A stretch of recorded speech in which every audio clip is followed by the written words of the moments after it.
so excited to see you today. You know what this video is going to be. This is December recap and 2025 recap. I actually have a little technical problem here, but that's alright. We are all set now.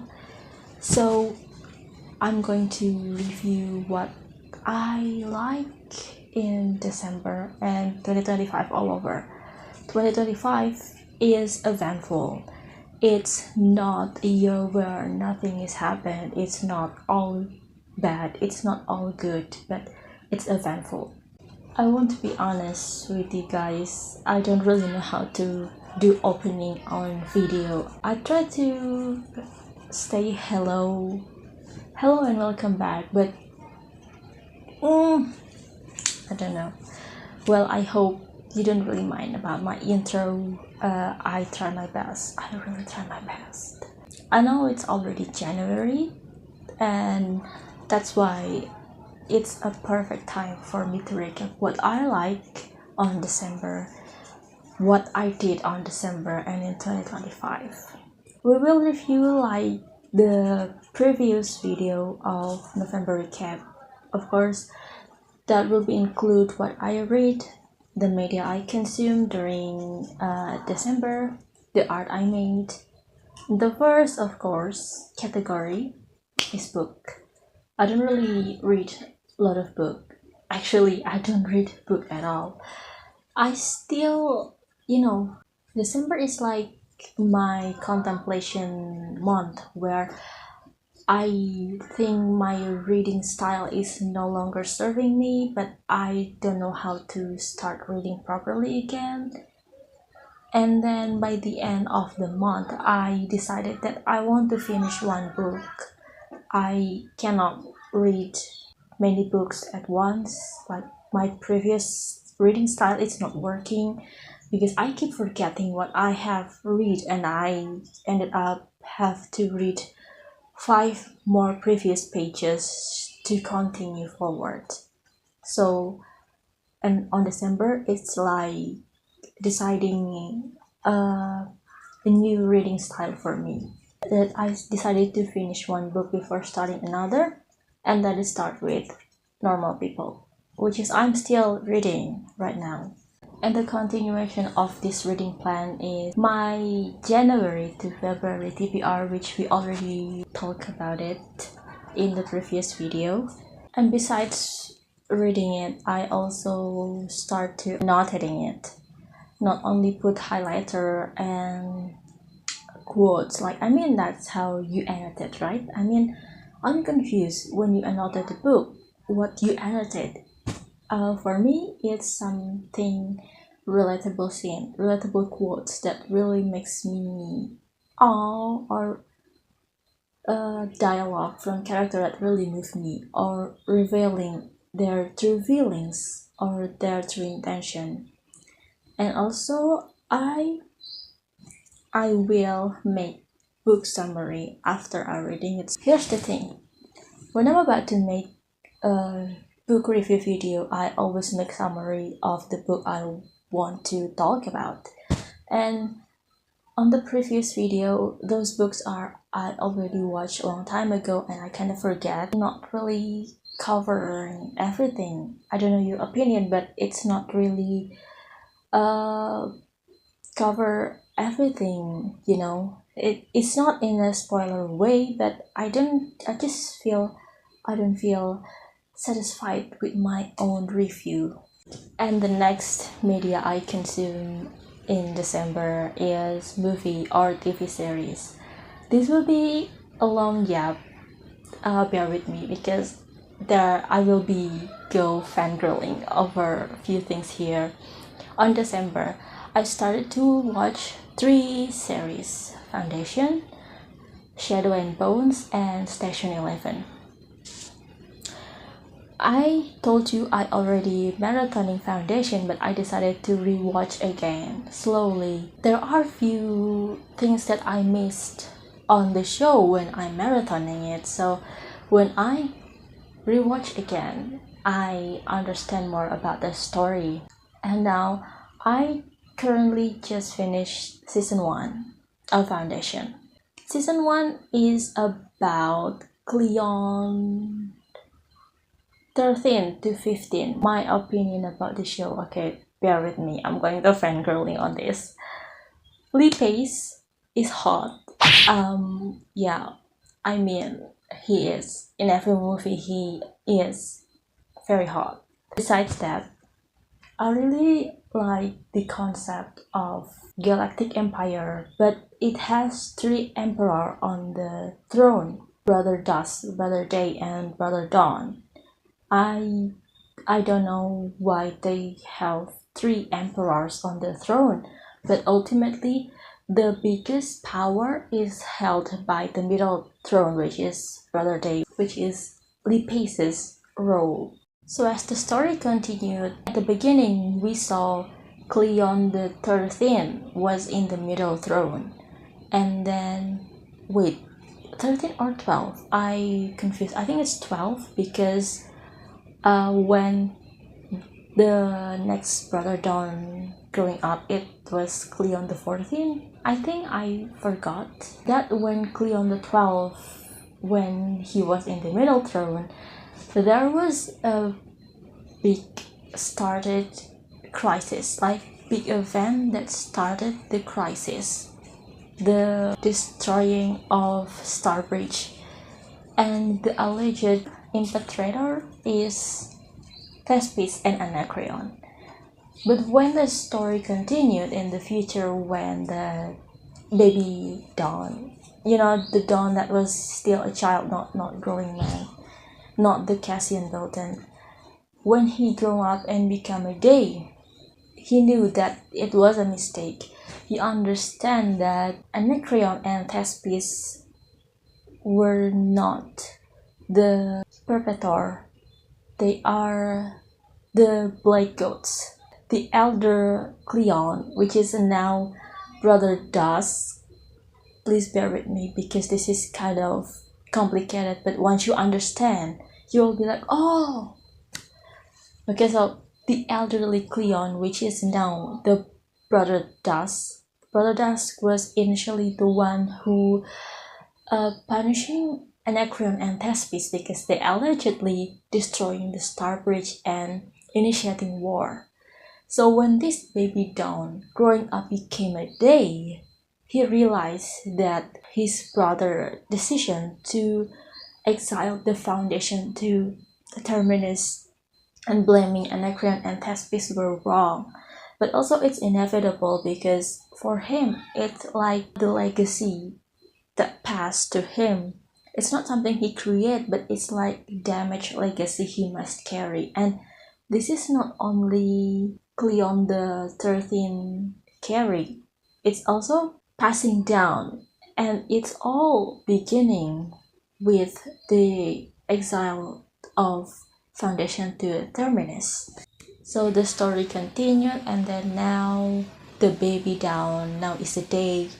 He was in the middle throne, and I think he is the better leader than the previous Cleon, but also I think he is the only good middle throne ever in the series because if you ever watch the whole series and you would know what I said, Cleon the 13 is the best Cleon.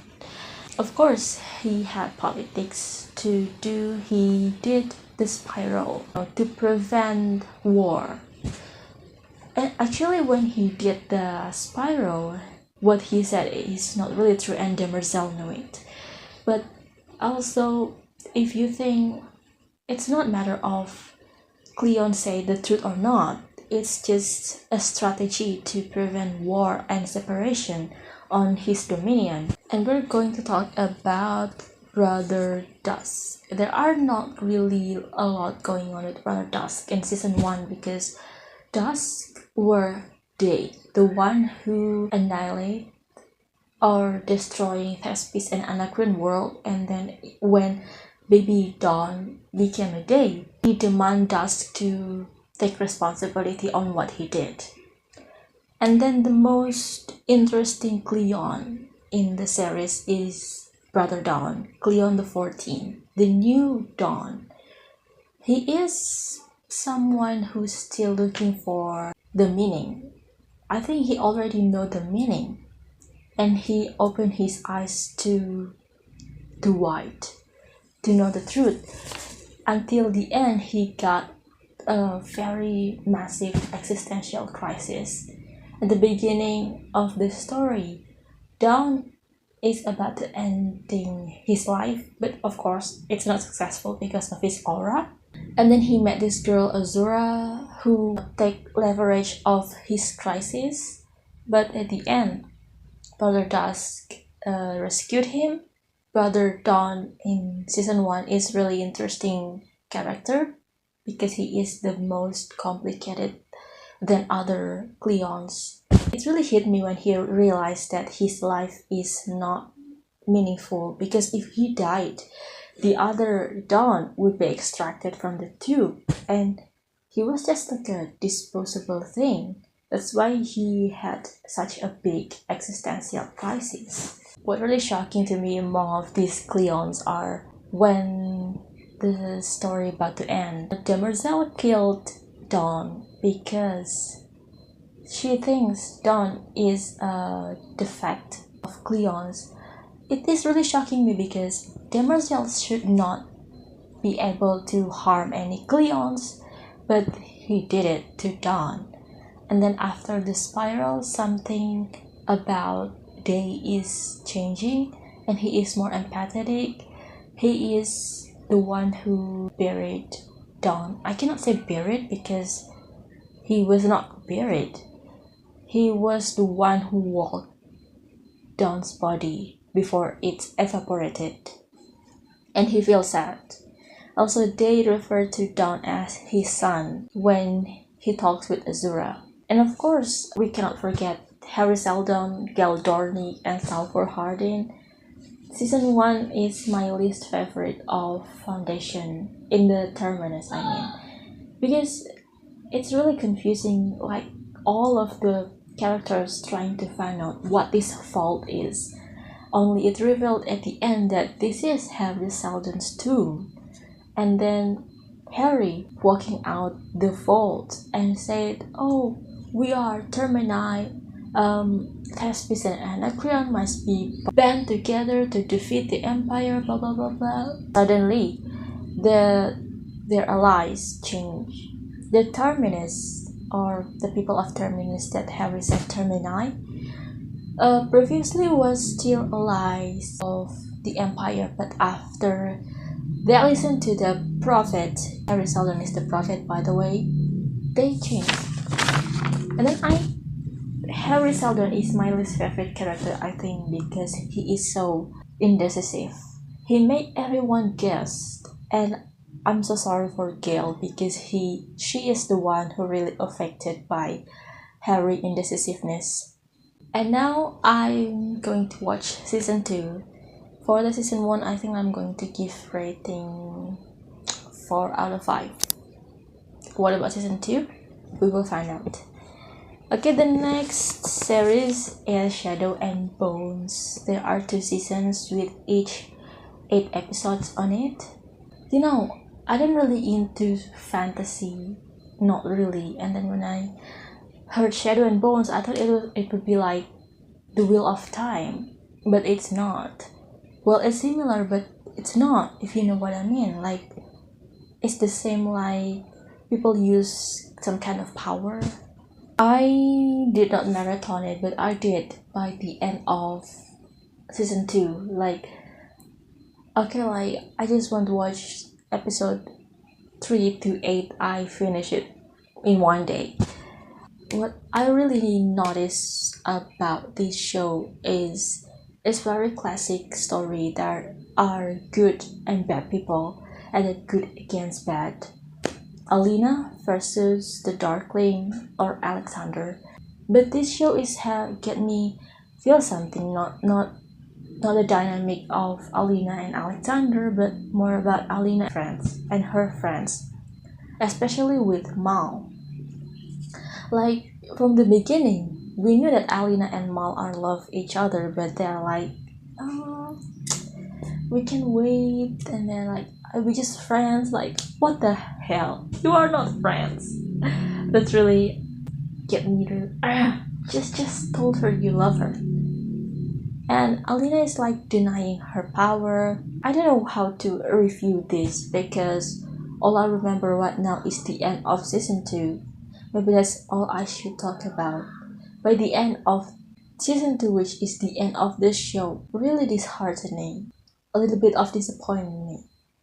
Because Alina and Mal are finally confessing their love to each other, and then they want to take their time of their life together after the war. But at the end, Mal was like, I don't feel anything for you anymore. Like, what do you mean? You promised her you wouldn't marry her. You want to be together. And at the end, they broke up. Okay, it's a spoiler. And also, Jenya and David, it's so sad because David is died when he's about to propose Jenya, and when Jenya knew David already has the ruby stone and the ring design, it was like broke my heart. So at the end of this show, I feel like everyone is delaying their feeling, delaying their love and their desire to be together for bigger purpose, I think. I don't know. I really hope that this show is continued because the ending, the really ending is hanging. I don't know if there will be another show, the continuation of Shadow and Bone. If it's not, maybe I should read the book. So far, this series is good. I think I'm going to give rating 4.5 out of 5. The other 0.5 score is the uncertainty at the ending. That's what makes this show do not get perfect score from me. And also, oh my god, one more dynamic that really wrecked me is Cass and Inej. Like, what do you mean? They delayed their romance, they delayed their desire to be together too, because just like everybody else. And then what happened between Nina and Matthias? Thought that they will be together at the end, but no, it's pretty hanging. It's a bit disappointing. I'm sorry for the spoiler, I just cannot hold myself. I'm fangirling over them now. I think Alexander is not dead. Even though Alina killed him, he's not dead. He's going to alive again. He's going to reincarnate in someone or something. I think the one who will, I think if Alexander would be incarnated, he would be go through the king, oh what's his name, Nikolai. Because at the end, you know, when Nikolai seeing himself in front of the mirror, he saw himself as a shadow army Alexander has. That's just my theory, but let's see where this is going. And the last series I watched in December, I think this is one of my favorite. Out of 3, Station 11. This is underrated. I saw this book on a bookstore a long time ago and I regret it. I did not buy it. I remember Damage. There is no before. Why I love this show is because I think it's relating with our everyday life. So Station 11 telling the story of post-apocalyptic world, post-pandemic world. In this show, the pandemic is flu, very similar to COVID, but it's not really explained what kind of flu it is. It's just like flu, the flu. So Station 11 is actually a graphic novel. I mean, not literally. Okay, Station 11 is a novel, but in the story there is a character called Miranda, and she made a graphic novel, Station 11. And it's very limited book. There are only 5 copies she made. With unknown reason, this novel became so popular for on people after the outbreak, like it was some kind of prophecy. People at the kids who are now growing up are believing it, including Kirsten and Tyler. Tyler, he took it to the extreme stage where he ended up made some kind of like child cult based on Station 11 book.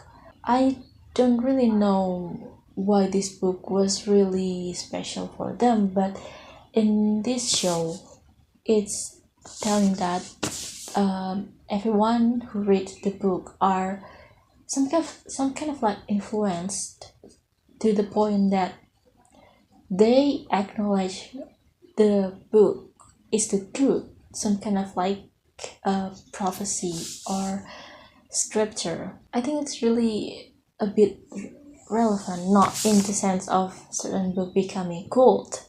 We know that many great novels and books are emerging after the pandemic in real world, but it's not like that. I mean, the post-apocalyptic world in the series is really mirroring the real life.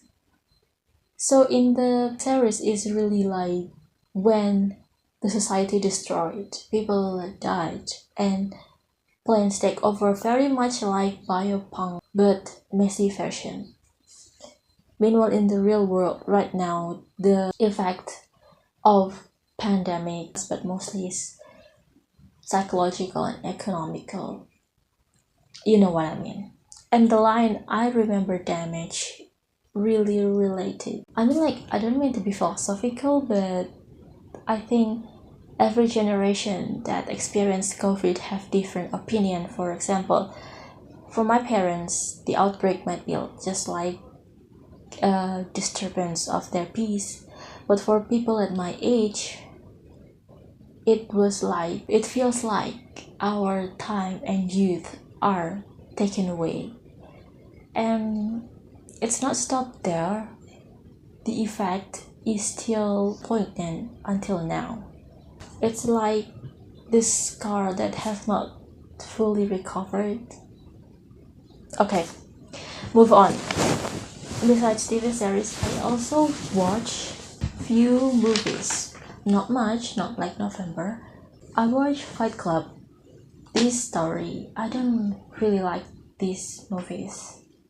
This movies is about mental health, about that condition called what, schizophrenia, like very acute schizophrenia, when you have different version of yourself and you refuse to take accountability of what you do because you feel like that person is not you, and that's very problematic.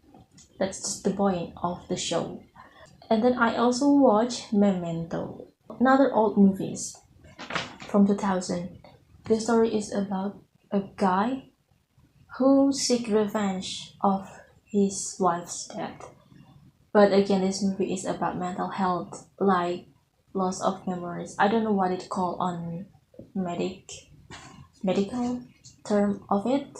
I don't know the medical term of it, but it's like he lost his memory after the accident.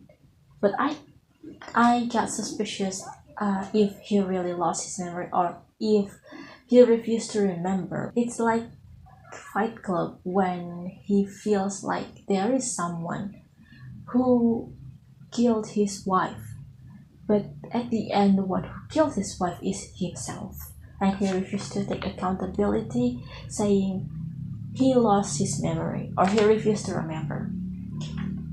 The plot is backwards, and you will only know the answer at the end, which is the beginning of the problem.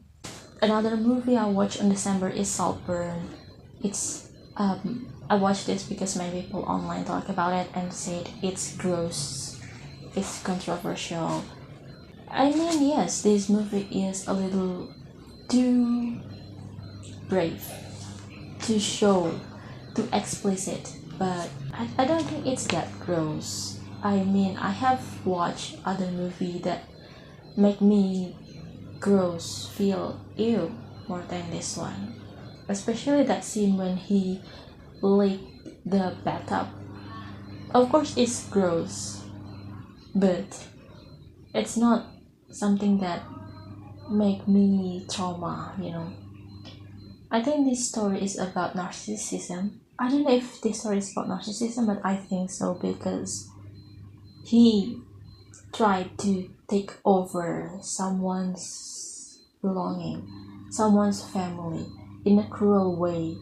At the end, he achieved his goals, and this is very terrifying because people like him, I forgot his name. Barry Keoghan character, what's his name in this movie? I forgot.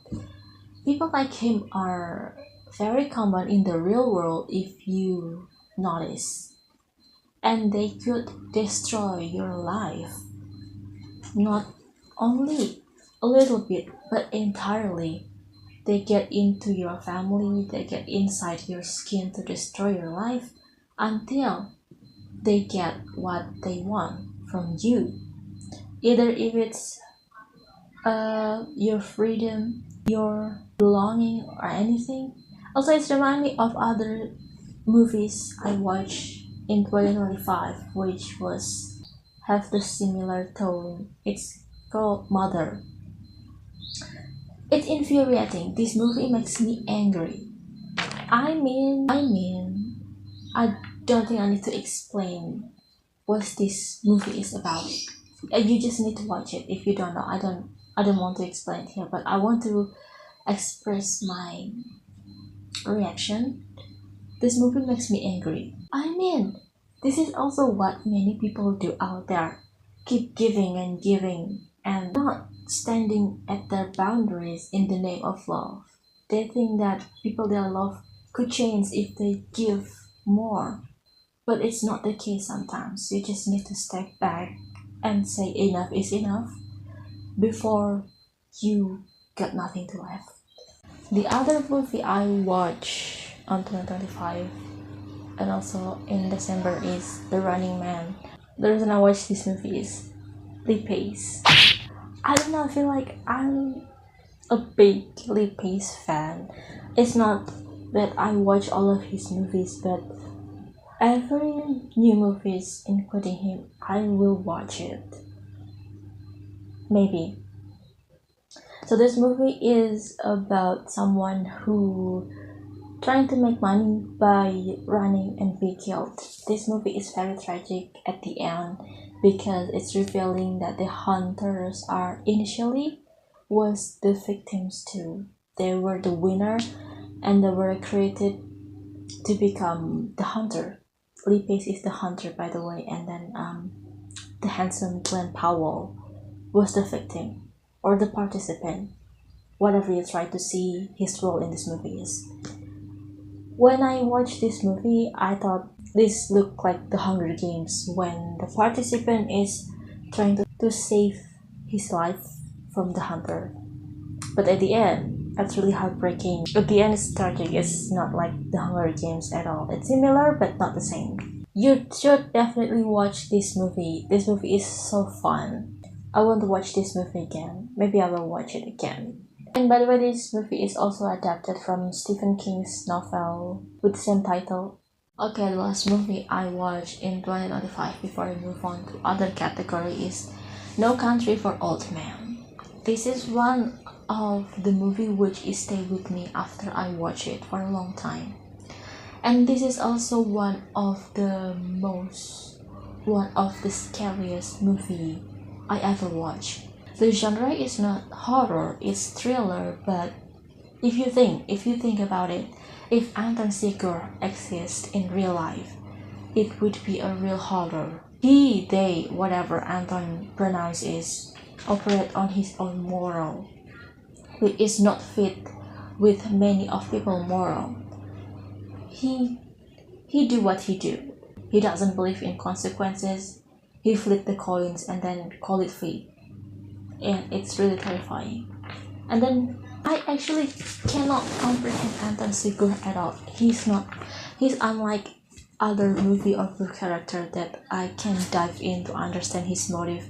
So I'm sorry, I cannot explain to you about Anton. When I read a book or watch a movie, usually I dive into the character psychology to understand what they want, how they operate.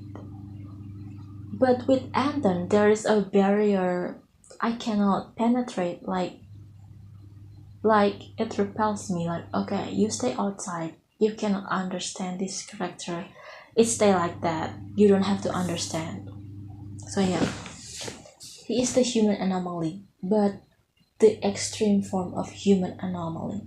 If I ever host a Halloween movie marathon, No Country for Old Men is the perfect choice. I don't know, I just feel like in Halloween I don't looking for a movie that spooks me in a fun way. I want to get thrilled. I want to feel the terror to my bones. I mean that's the point why you watch horror, right? You want to feel terror inside you. Oh yeah, that was a lot. Actually not a lot because actually not a lot of series or movies I watch on December. It's long because I'm gapping about it. So next we move to activity. I don't do anything a lot. I don't do anything in December. I mean, there is nothing special about December. Most of the time I'm hibernating. I don't know. I just feel so tired on December. This is something happened in December. I have a technical issues with my lighting here. So you see my lighting here, it's a fairy light. This is the new one, I just bought it. And this is the old one. Oh, sorry. Actually, there is another one, like the other one. So the story is like this. I have this fairy light very long time ago, and then it broke. I bought the new one. I only use it once. You can see it in my video when I reviewed A Million Suns. That was the lamp. And then it broke. I only used it for a week and it's broke. It pisses me off. So I bought another one. This one. And I hope this one is staying longer. Also this lamp. This is not a sleep lamp or something like that. It's just LED lamp and I put origami paper around it to do not make the light spread. If I don't put paper on it, it will be like this. Too bright, like the sun. I tried to find some kind of lamp for my background light because if I'm only relying on this fairy light, my video would be too dark. And that is my technical issues on December. And I think until now, because you see, I haven't put this properly. It's just like dangling on my floor, if you could see it. Just so I can put it here on my video. I don't make any art on December, so I guess my December resolution was not achieved. I so far only make one sketch that I just put basic color on it last night.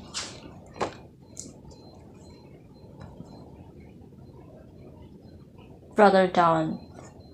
This is I don't know which one Dawn is this, like, but I write it Cleon 25. He is Brother Dawn from season 3. And that's all on my December art. Also, we are talking about Spotify Wrap.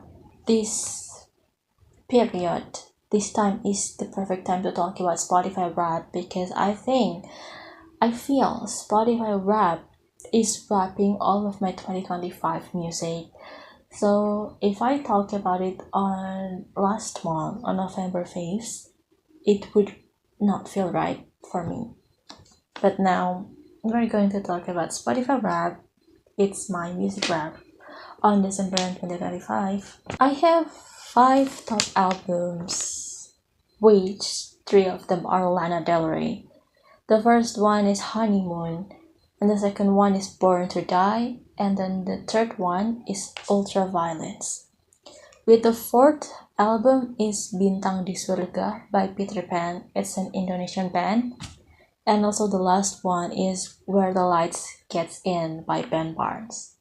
I don't know if I really listened to Ben Barnes a lot last year. Apparently I did. By the way, Ben is in tour now. Why do I say Ben like he's my friend? Ben Barnes is in tour now and I really want to go to one of his concerts. I like his songs. Then my top genre would be Indonesian pop. Hyperpop. I don't have idea what hyperpop is. Neoclassical, soundtrack, and Latin. With my listening age is 37, and it said I'm very much into early 2000s music. Yes, it is. My top songs would be Khayalan Tingkat Tinggi. It's by Peter Pan. Salvatore by Lana Del Rey. The Angel by Afis Caro or Afice Caro. Afis Caro. I don't know how to pronounce her name. Swan Song by Lana Del Rey. And Love Story by Indela. I thought I listened to Golden Brown a lot, but turns out it's not made to my top 5 music of the year. With my top artist would be number 1, of course, Lana Del Rey. And the second one is Peter Pan. The third would be Ophelia Wilde. She's not a singer, but she made some kind of classical music. I listening to her a lot on YouTube and apparently on Spotify too because it's appearing on my top artist of the year. The fourth one is Taylor Swift and the last is Ricky Martin. I remember last year Ricky Martin was my first on top artist. I was really into Latin song, especially Ricky Martin. But now, this year, Ricky is the last on the list. So yeah, I think that's all about my December favorite. I know you don't ask, but Peter, my hamster, is healthy. He's pissing a lot lately because it's my fault. I gave him cucumber and that's make him filling his toilet. I had to change his sand a lot. Quite a job. So thank you for stopping by and listening me yapping about my favorite things in December and from last year until now. I really appreciate you. And if you want more of my content, you can definitely check to my channel. I have a playlist, 3 playlists, and some of videos you might be interested.